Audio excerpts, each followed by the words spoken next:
मला कळलंय त्या राज्यावर युद्धाचं संकट आलंय. मला आता तुमची गरज आहे.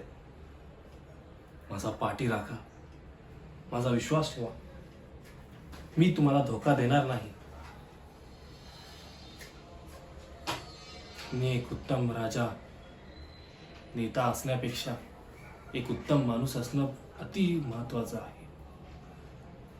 आता ही घराणेशाही बंद झाली पाहिजे. आता फक्त आणि फक्त रयतेची सेवा करायला हवी.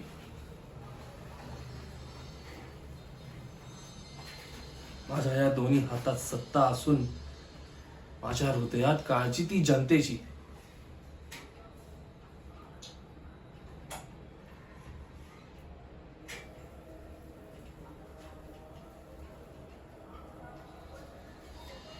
सर्व गोष्टींचं समाधान भेटेल. फक्त थोडा वेळ द्या. कारण राजापेक्षा आधी मी तुमच्यासारखाच एक सामान्य माणूस.